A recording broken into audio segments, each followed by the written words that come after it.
This evening we're going to be looking at how to get unstuck. I think some of you know what I mean.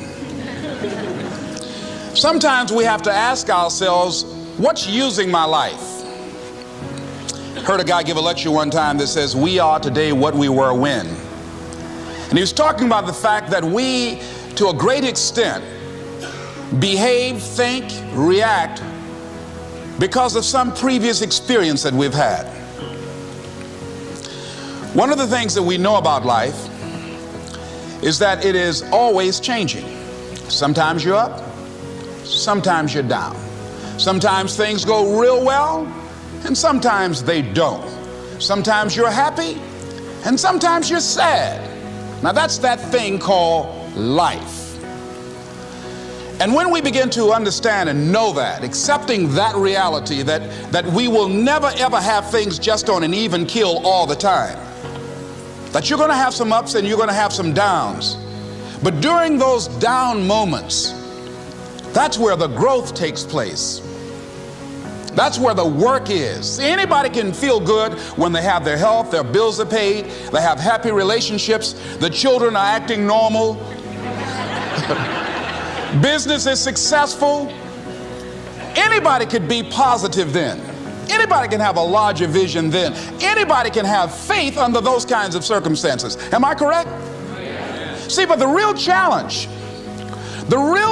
of growth, mentally, emotionally, and spiritually, comes when you get knocked down. Somebody said that adversity introduces a man to himself or a woman.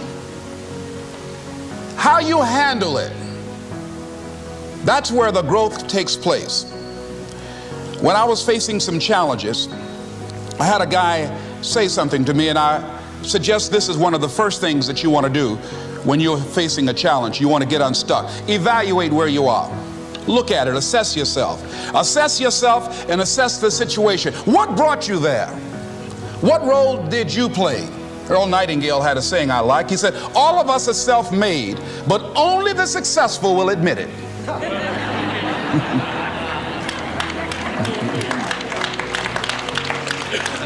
What has brought you to this point? What did you learn from it? Are you learning anything, or are you doing it over and over and over again? Somebody said that insanity is doing the same thing in the same way, expecting a different outcome. Are you going through it, or are you growing through it? Are you bigger and better because of it? Because it's not going to leave you until you grow through it. I was going through a major challenge in my life that was wearing me out, that was using me. And one of my students told me in a class that I was teaching, Lessons in Truth, she said, Les, until you handle it with grace, it will stay in your face. And it stayed there a long time. The challenges of life. How do we get stuck? A friend of mine went through a divorce. My best friend. He had a wife that did not love him as much as he loved her.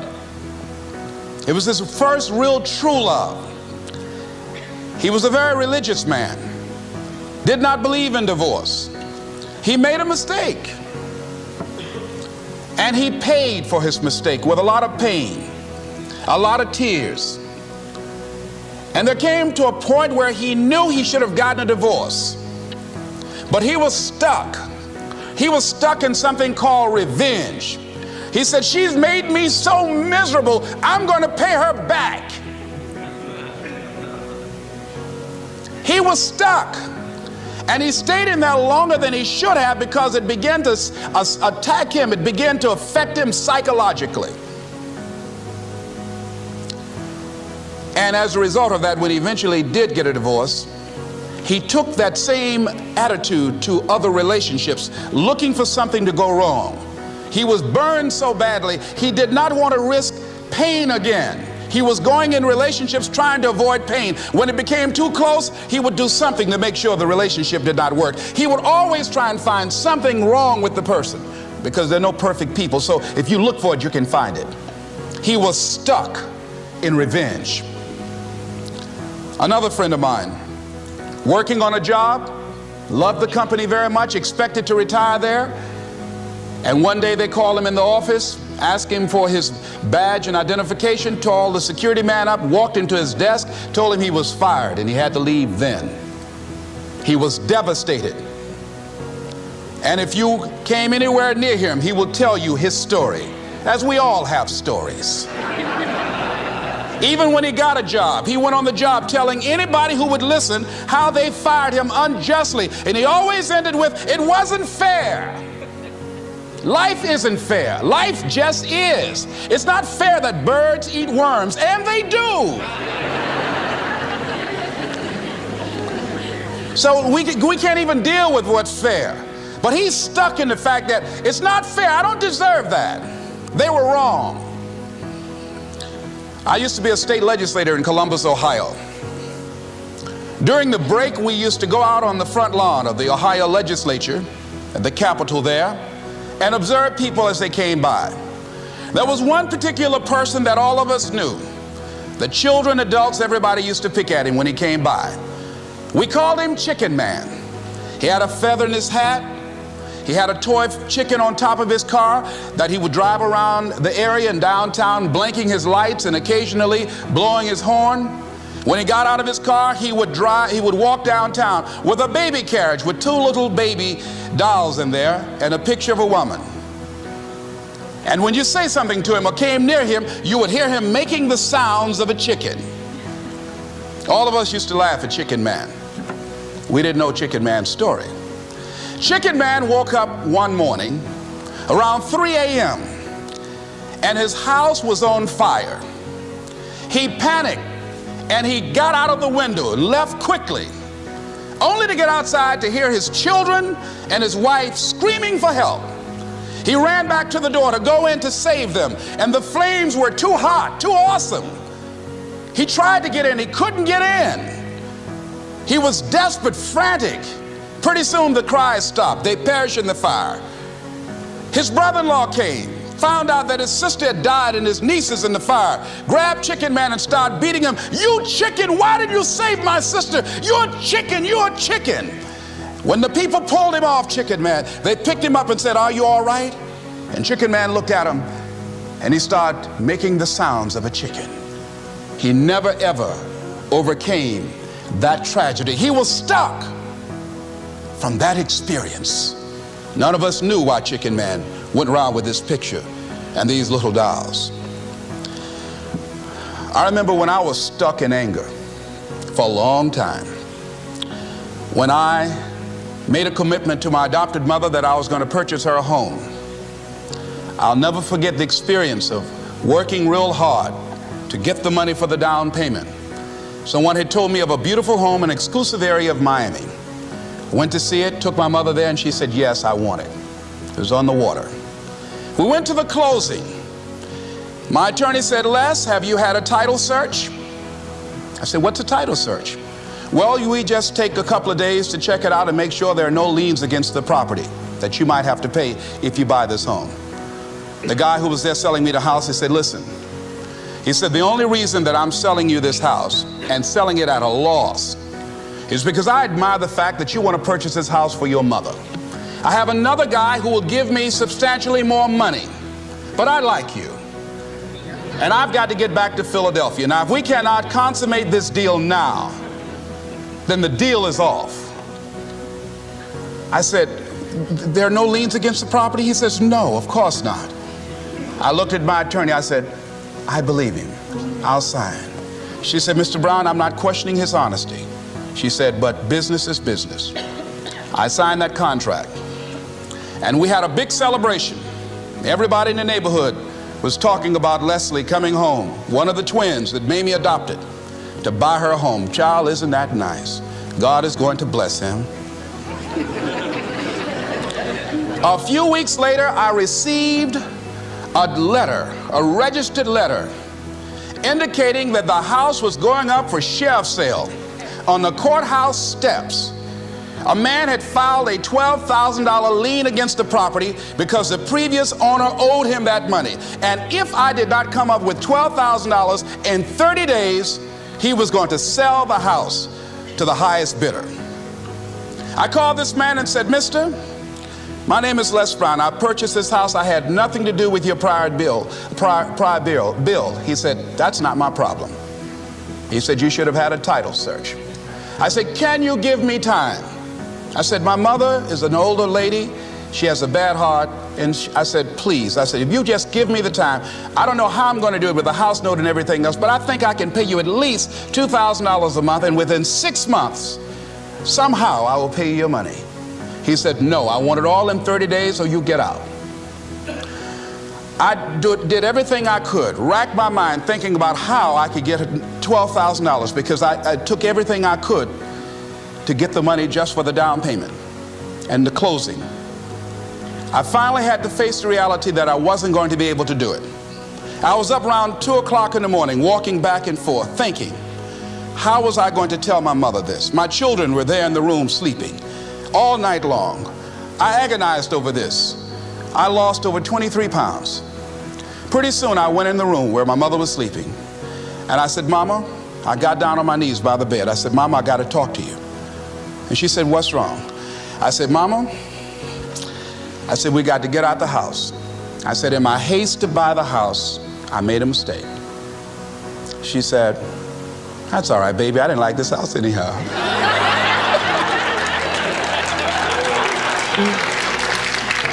I said, "Mama, you told me you loved it. I brought our friends out here to see it." She said, "You know I have arthritis in my knees, and I don't like going up the steps, but I knew it made you happy. You loved it so much." I said, "Mom, I've lost 23 pounds agonizing over this." Well, we had to pack up and go back to the old house down the street from Northwestern High School in Liberty City. All those neighbors who came out and saw us leave, those neighbors were there as we were coming back. We went in the house, the roaches were playing cards, saying, "Come on in and take a hand." I was wiped out. I was embarrassed and humiliated. Words cannot encompass the symbolism of what I felt. I remember when I was unloading the furniture and I began to cry. My sister came by. "You know you didn't have any money to buy no house, Mr. Big Time." Hadn't given me a quarter. "You know Mama got a bad heart, now y'all back where you belong." As I was crying and my head down, taking furniture in, my mama said, "Hold your head up." I said, "Mama," I said, "I just feel so bad about this, Mama." She said, "Hold your head up and dry your tears. You have nothing to be ashamed of." And I did, as we unloaded that furniture in that house. For several weeks, I was numb. I was immobilized with anger. If I had seen that guy, I was thinking about flying to Philadelphia. I had all kind of dreams about him. And I didn't want to hit this guy here. Hitting would have been too good for him. I just wanted to just grab him and just bite him. I just made him found him. They say, "Well, we found this guy just chewing on him." Beating would have been too good for him. I'd have just bit him every time he... I'd have been like a Doberman Pinscher. Yeah? God would have said, "I thought I made everything, but I don't know where this came from." I was reading a book on forgiveness. And they had a line in there that says, "Forgive and grow." I had to let that luggage go. You see, your mind is, you know, when you go into a service station to get gas, you don't go in there and just start pumping. When you push the lever up, it clears the previous bill. By the same token, if you want to begin to move, you've got to clear your mind of all the unnecessary luggage and baggage that's weighing us down. I couldn't move. I couldn't think about what am I going to do to get out of this situation, because I was so concerned about what happened and what he did to me and how bad it was. I was so stuck in that I couldn't even focus on what I should have done. Feeling sorry for myself and angry, and none of that was taking me anywhere. So pretty soon I learned through effort, made a conscious, deliberate, determined effort. I had to let it go. I had to forgive it. Let it go and begin to focus on developing myself. And I say to you, you're going to have people to do things to you. Things are going to happen to you. And the most important thing to do is to harness your will and let it go and move so you can grow, so you can get on with your life. It doesn't matter about what happens to you. What matters is, what are you going to do about it? What are you going to do now, Les? Huh? How long are you going to tell everybody at the bus stop and anybody who would stand and listen to you? How long are you going to repeat the same thing over and over and over and over and over again? How many times do we have to hear that? Don't go around telling people what your story is. Everybody has a story. 80% don't care and 20% glad it's you.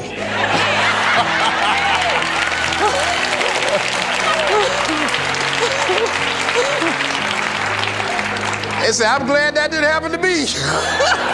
Sometimes you think you got some problem. You hear somebody else's problem, and if their problem is real bad, it make you feel good. Am I right? All right. So I had to let that go. All of us got stories to tell. Chicken Man allowed his tragedy to destroy his life. All of us have experienced some tragedy, and if we haven't, we will.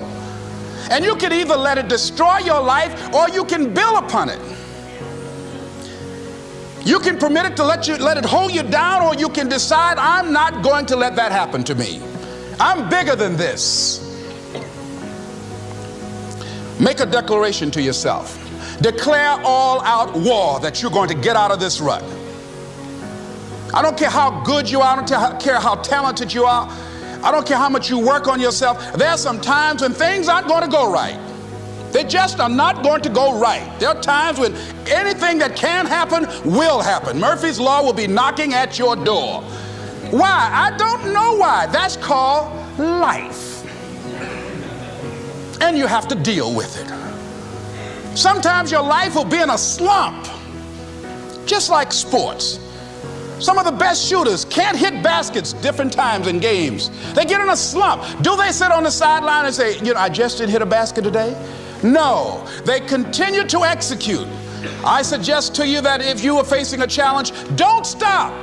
Stay busy. Work your plan. Continue to do those things that you know that work for you after you have evaluated yourself in the situation. Continue to move. Stay busy, stay busy, stay busy. Repeat out to me. Help somebody. And help yourself, because what you give is what you get. Find somebody that you can help so you can forget about you for a moment. See, sometimes the best thing to do is to be. Sometimes you have to just back up and go within yourself. A bow and arrow, you can't take a bow and just push it out an arrow. You just can't push the arrow out. You have to pull it back and then release it. Sometimes you have to back up and go within and pray and meditate and recharge your batteries. Go away, clear your head, and then come back and look at it from a different vantage point. Don't operate while you're under the spell or the effect of what's going on. Next thing is that you've got to activate the thinker in you. Don't allow your emotions to control you. We are emotional, but you want to begin to discipline your emotion. If you don't discipline and contain your emotions, they will use you. Your mind goes on automatic, just like a guard. I loved reading the book called As a Man Thinketh by James Allen. He uses the analogy of the mind being like a garden. Weeds don't have to have any encouragement to grow. You don't have to water them. They don't have to get sunshine. They don't have to have fertile ground. They will grow through the cracks of a sidewalk. Am I right? But if you want to grow orchids or roses or any kind of exotic flowers, there are special processes and procedures you must go through. Well, by the same token, you don't have to force yourself or motivate yourself to think negatively, to be depressed, to hate somebody, to want revenge, to want to get back at somebody, to beat yourself up over the head, to feel loaded with guilt. You don't have to make any effort to do that. Your mind is on automatic. It will do that by itself. But if you want to begin to move into your own personal greatness, If you want to begin to really enjoy a happy, successful, healthy life, you've got to be willing to go against the tide. You've got to be willing to harness your will and say, in spite of this, I'm in control here. I'm not going to let this get me down. I'm not going to let this destroy me. I'm coming back, and I'll be stronger and better because of it. You have got to make a declaration that this is what you stand for.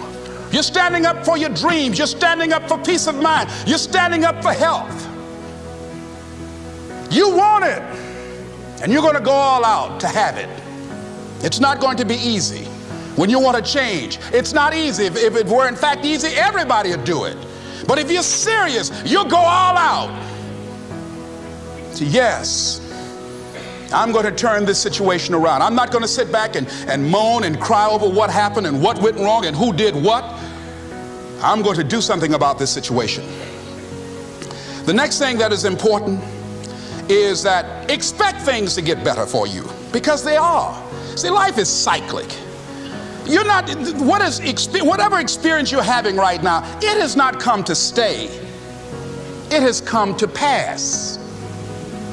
Not to stay, just to pass. It's just going through.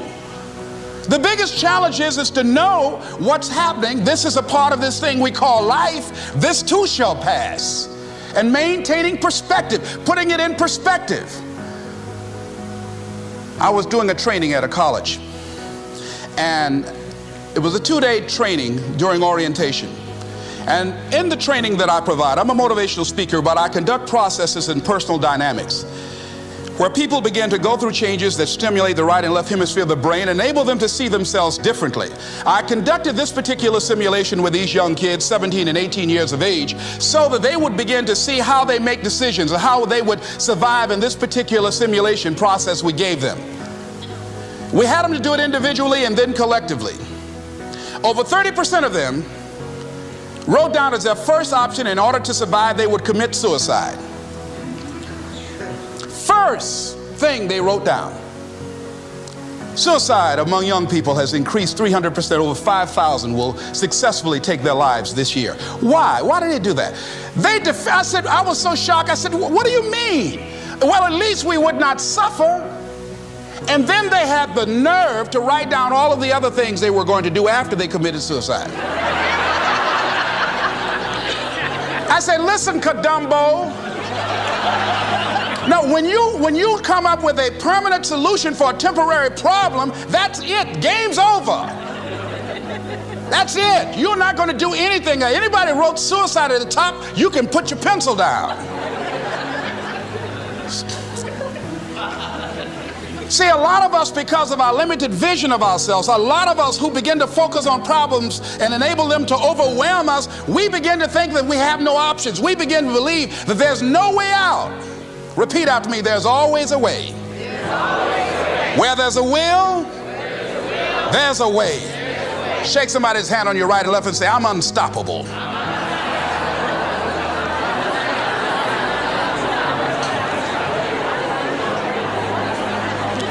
You've got to make those kind of declarations to yourself.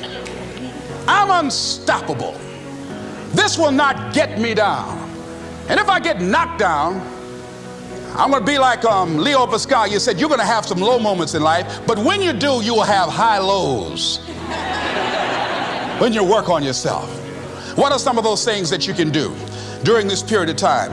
Go for walks. Do some things for you. Just go for a stroll so you can engage in some reflective thinking on life, on yourself, looking and enjoying the universe, smelling the roses along the way.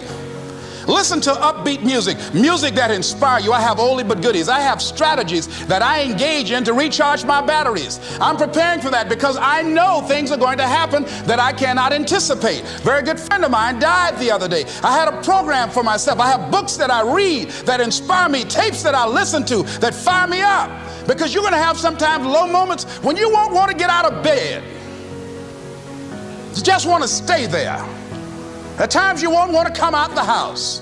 At times you'll be feeling bad and don't know why. What's wrong? I don't know. Just leave me alone. Why did that happen? I don't know. It's called life.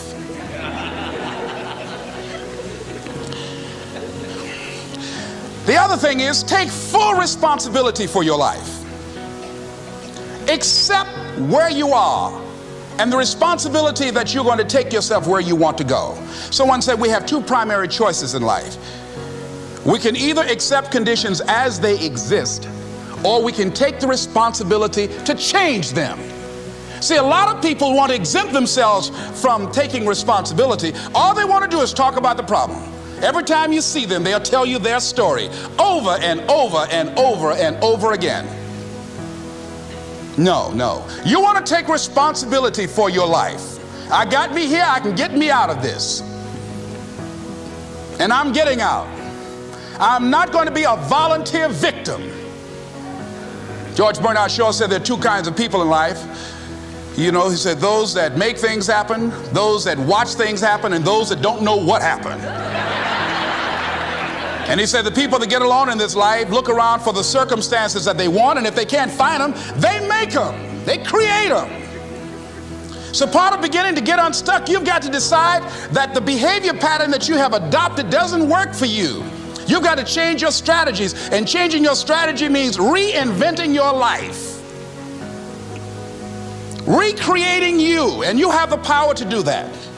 You can decide that you're going to change, that you're not going to be a wimp. You can decide that you're going to stand up to life. You can decide that I'm going to live each day as if it were my last. You have the power to make that decision. You can decide I'm going to work on myself and develop myself. I'm going to empower me. And all of these things that are happening to me right now, they're just temporary inconveniences. They're not stronger than I am. I'm in charge here. Next thing is separate what you do from who you are. That's what the guilt trap is about. See, a lot of folk won't let you forget what you used to do or what you have done, what mistakes you've made. All of us have made some mistakes in life. All of us have done some things that if we had them to do over again, we wouldn't do it again. There are a lot of things that if I had it to do over again, if I knew then what I know now, I would have done it differently. Well, it didn't happen that way. And that's what you call life. I didn't do it like that. Oh, you don't want me to live that down, huh? You want to keep on putting that in my face about what I did. Guess what? I'm not interested. That's what I did then. Won't do it today, so you are picking on an innocent man. Hello.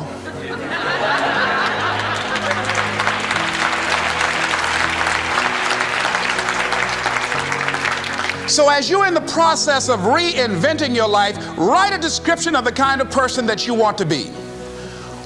What are the things that you must overcome? What qualities about your personality you know that you're going to have to change because those particular characteristics are liabilities to you? What are your assets? What are your strong points? Look at and evaluating yourself to make that determination. Other thing is that in order to get out of a rut, we need some coaching. Find some trusted critics.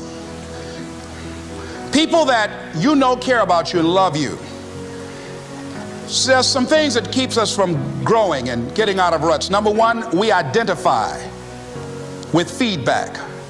We take it personal when someone wants to give us some feedback on where we are falling short and tell us about our blind spots. We want to have everything being positive about us. We're not perfect. It hurts. I have a friend who's a trusted critic. I don't like him, but I love him. He doesn't tell me the things I want to hear. He tells me what I need to hear so I can grow. It hurts. It hurts when he put me on the hot seat. I can't stand it. But that's the only way that I can grow. And I'm glad that he loves me enough to risk our friendship to tell me what I need to hear, not what I want to hear. Get a support group, somebody that you can talk to. People who perhaps might have a similar problem. Support groups are very powerful, that you can share some of the challenges that you're going through. And it might be a situation where one person can give you an idea of how they handle that situation and create an opening for you. Begin to stimulate some possibilities in your mind on how you can resolve the problem. We can't grow by ourselves. As I mentioned before, we grow from people and projects. The other thing is about life, when things happen to you, when you permit things to use you, you can't change the past, but you can interpret. You can reinterpret how you see it.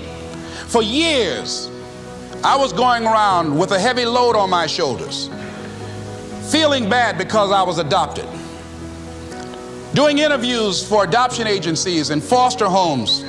And I was on television once, and I told these people in this particular interview that I was given away, my twin brother and I, when we were 6 weeks of age. A friend of mine, fortunately, was listening to the program. And she said, Les, I'd like to have lunch with you. And so I went over to see her. She said, when a woman carries a baby for 9 months, feeling that life movement in her, it's automatic and natural for her to learn to love that baby, to expect it to come here when she bears the pain to bring it into the world.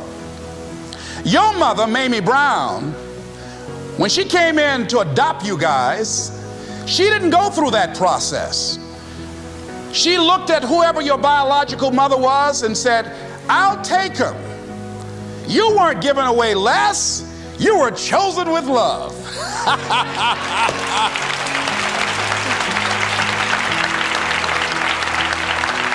Same circumstances, same event, but reinterpreted. An interpretation that empowers me. Am I making sense to you? So when you begin to look at your past, give an interpretation that empowers you. That's where I used to be. That's not where I am now. I'm growing. Now I want you to think about, in your mind right now, think about some particular event or act in your life that you feel very bad about, that you really regret that took place. If you had to do over again, you would do it differently. With that there, I want you to see yourself in your mind's eye and say to yourself, I love myself unconditionally, and I forgive myself. If I knew better, I would have done better. I want you to think about somebody that caused you some pain, caused you some disappointment, somebody that you don't like. Let me tell you something about the mind, how it uses you. I'll tell you something super stupid that I used to do. Do you know for years I hated my mother and my father, whoever they were, because they gave me away, as I thought at that point in time? And guess what? I didn't have any faces for the hatred because I never saw either one of them. And I said, I hate them for that. And then once I forgave them and said, it's okay, had they not given me away, I would have never been blessed to have the mother that I have, who to me is the greatest mother in the world. So the universe unfolds as it should.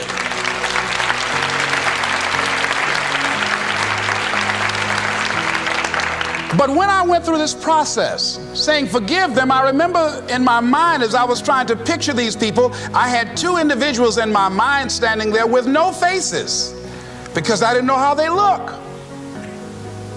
But I released that. I let that luggage go. Think about somebody that you've hurt, somebody that you've disappointed, either deliberately or inadvertently,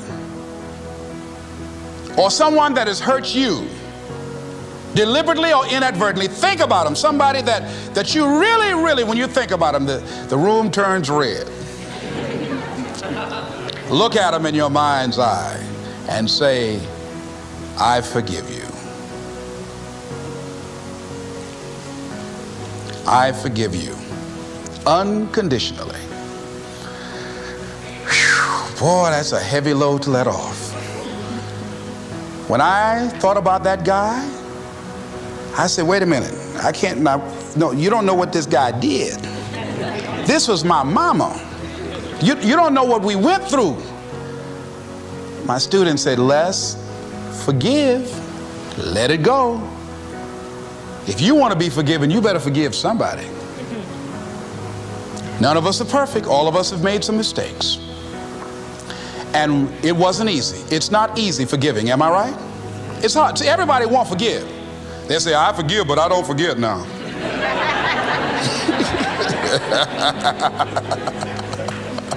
Let it go so you can grow.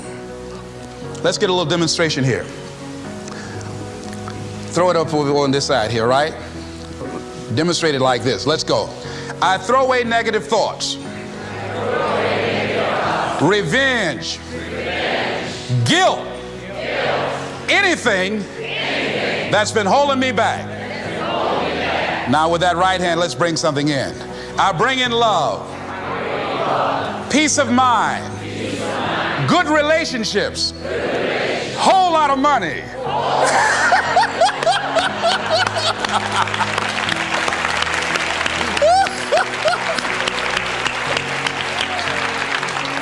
I don't know why people raise their voices when we say a whole lot of money. I mean, they get serious too, you know what I mean? And usually people don't use one hand, they use two hands. They try to borrow somebody else's hand, you know?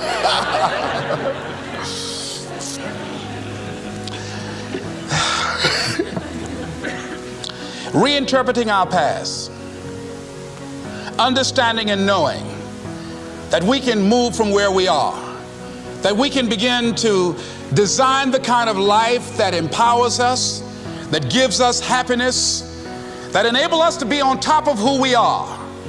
Knowing that as we begin to explore new horizons and new vistas in life, that as we begin to focus on developing ourselves, as we begin to elevate ourselves and not to follow the crowd, activating the thinker in us and disciplining and putting on hold the emotional part of ourselves. It's not easy, but through practice and practice and practice, practice makes what? Absolutely not. Dismantle that belief system. Practice makes improvement. You can always better your best. You can always go beyond anything that you have ever done. You'll never hit a state of perfection. You're always bigger than what you do. And so all you're looking for are new breakthroughs through practice and practice and practice. You'll get better and better and better. And there's still some things that will happen to you that will catch you on the blind side that you did not anticipate. You'll get knocked down, but you won't be knocked out. You'll be able to get to your feet again, be on the ropes, but you'll have a fast recovery rate when you work on yourself. Read inspirational books, of course. Listen to tapes that begin to inspire you, and stay around people who will empower you.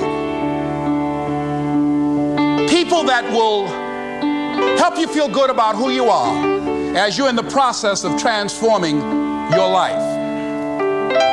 Life is so beautiful. Today someone gave me something on life called What is Life? I'd like to share it with you.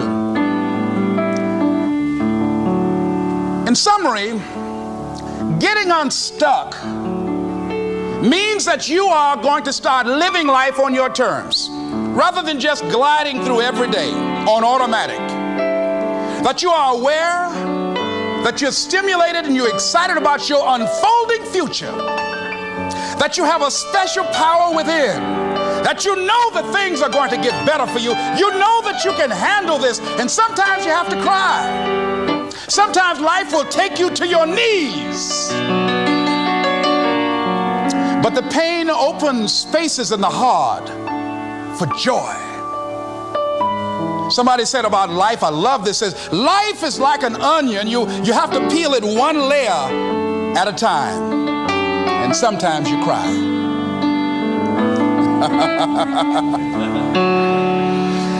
This author said about life, life is a challenge. Meet it. Life is a gift. Accept it. Life is an adventure. Dare it. Life is a sorrow. Overcome it. Life is a tragedy. Face it. Life is a duty. Perform it.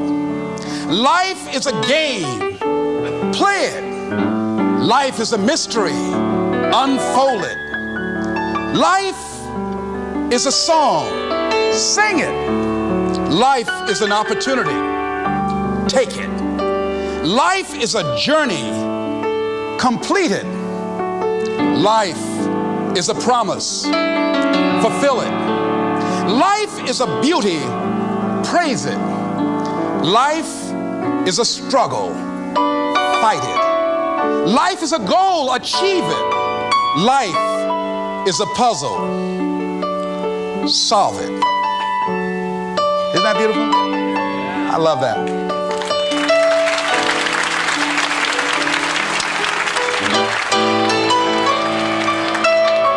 Remember something I heard in high school.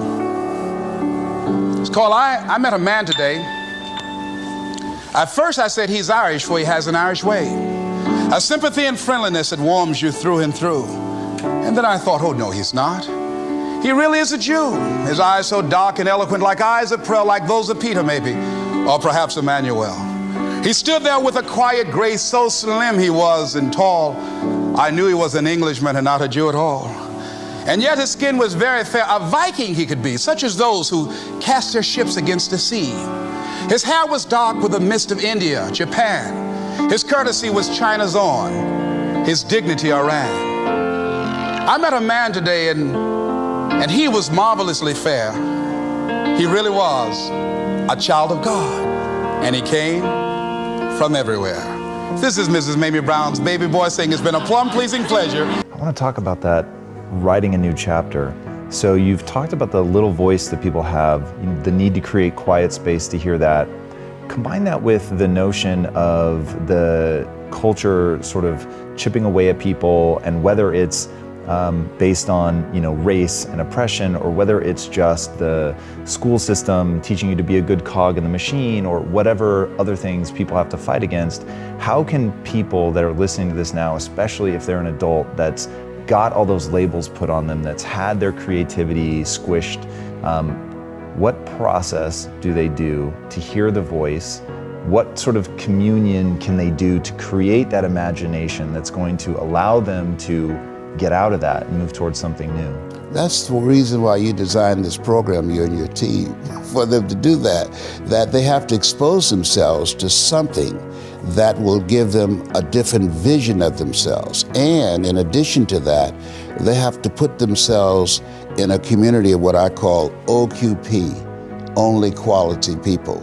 A gentleman who dramatically transformed my life, I was a junior at Booker T. Washington High School in Miami, Florida, and I went in his class looking for another friend, and he said, go to the board and work this problem out for me. I said, sir, I can't do that. He said, why not? I said, I'm not one of your students. He said, do it anyhow. And the other kids started laughing, saying, he's Leslie, he's DT. And he said, what's DT? His brother is smart, but he's the dumb twin.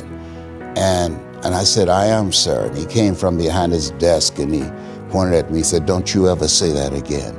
Someone's opinion of you does not have to become your reality. And he taught me three things. He said, if you want to become successful in life, young man, he said, number one, you got to change your mindset. He said, you don't get in life what you want, you get in life what you are.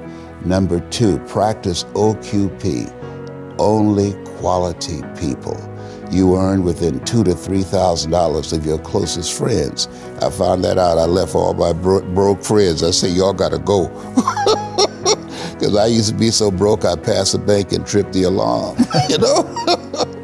And the third thing he said, develop your communication skills, because once you open your mouth, you tell the world who you are. He said, those are three major things that you want to work on that will liberate you from living in Liberty City, living in poverty in Overtown. It will help to escape out of where you are right now, because I see you watching me and I know you want more. I can see the hunger in your eyes. That's why my book is about to come out called You Gotta Be Hungry. I love that notion. I love that title. So how do people get hungry? You get hungry by finding something that's you. I believe that all of us are born unique, but most of us die copies. You got to find out what is it that turns you on, what resonates with you. One of the things that I realized and what allowed me to become successful as a speaker, the speaking industry has been hijacked by people who speak to sell, and it's okay to do that and make money. I speak to change lives because somebody spoke and changed my life. So this is my passion. This is my drive. This is something that I feel in my heart. And so the key to that hunger-driven life is a heart-centered life. I didn't do what I'm doing for years because of my programming, because of the culture in which I was raised in. I would see other people with degrees and PhDs and MBAs and credentials I don't have, and I convinced myself I couldn't do it. But Mr. Washington, on that day, we became friends, and he taught me not only someone's opinion of you does not have to determine your reality. He said that you have to work on yourself and you have to have an unstoppable attitude, and no excuse is acceptable, and you got to make it a priority, a non-negotiable in your life, and hold a constant vision of what it is you want to achieve. See it accomplished and go all out. Find a way to win in spite of the setbacks, in spite of the disappointments, in spite of your failures. I tell people when I'm giving presentations, you will fail your way to success. I have a saying, is life knocks you down, try and land on your back, because if you can look up, you can get up. And so those experiences of going after goals that's beyond your comfort zone, and having relationships that will challenge you, and surrounding yourself with coaches and mentors who can take you to a place within yourself that you can't go by yourself because you can't read the label when you're locked in the box. And so those experiences, they challenge you to go to that next level and continue to move forward in your life, doing new and exciting things that eye has not seen, ear has not heard, nor is in the heart of mankind what God has in store for you when you live a heart-centered life, deciding that you're going to live a life that will outlive you. You're going to live a life that counts, a life that will build a legacy and change the planet. You know, Horace Mann said, we should be ashamed to die until we've made some major contribution to humankind. And so my goal is to make a major contribution to humankind. I am a father of 10, 5 boys and 5 girls. So I'm suing the people who came up with the rhythm method. The rhythm method don't work. You know, I've got rhythm, but the rhythm method does not work, okay? And I have 15 grandchildren and 4 great-grandsons. And so every day when I get up, my mindset is, what is it that I can do to touch and impact somebody's life today? What is it? What does that look like? Like seeing you, I'm so excited. I started doing push-ups. I said, well, I'm going to go on. He's going to see that I got muscles too. Man, what you've done with your mental muscles is so extraordinary. I don't know that you need to worry about anything else. A friend of mine that was incarcerated, and for years she had thrown her life away in alcohol and to drugs. And I said, what was the moment that you turn your life around? She's been sober now for 21 years. And she said one day she was cleaning the toilet of the warden of the prison. And she said while she's cleaning the toilet and she flushed the toilet, she said it was like an aha moment, that she said to herself, if I stop doing drugs, I'll never have to clean a warden's toilet again. Isn't that interesting? That was like an awakening for her. And from that time to this time, she never touched a glass of alcohol. From that time to this time, she stopped using drugs. From that time to this time, she stopped associating with her friends who were still into drugs. And many to this day, those that are not in jail or those that are not dead yet, that moment, all of us have moments in our lives when it's a wake-up moment. I remember I was 10 years old and working with my mother, and she was on Miami Beach, and working for families, wealthy families, and cooking for them. And we ate the food left over from these families that she cooked for. They were kind and generous people. They would say, Mamie, whatever food is left over, you can pack it up and take it home to those children that you have adopted. And I remember looking around these big, beautiful homes, and I said, Mama, and she said, Leslie, what is it? I said, one day, I'll buy you a big, beautiful home just like this. Now, where did that come from? Now, I have a twin brother, and I think that what happened for me that did not happen for my brother, the part of the mansion that he worked in, he didn't have exposure to something that I had. The owner of this home, this wealthy man, he was playing motivational messages every day. I had to keep his office clean and the ashtrays clean of his cigars, and I had to vacuum and dust the bookshelf. But while I was doing that, I was listening to these messages. We become what we think about, by Earl Nightingale. All of us are self-made, but only the successful will admit it. Always strive to get on top in life, because it's the bottom that's overcrowded. I did not know at the time that my mind was being programmed. See, if you look at yourself and look at your goals and look at your dreams, here's what I know. You have to really program your mind for success. You have to program it deliberately. Because of that exposure, my brother didn't get that. He was in another part of the house. But because of that exposure, it did something for me. It changed my mental blueprint. And I can say to you that as you take the time every day, if you didn't do anything but 1 hour a day, listen to things to build your spirit up. Listen to things to fortify your faith. Listen to things that will cause your mind to grow and to expand. I can tell you, based upon my own experience, there are things that you can do that you don't even realize.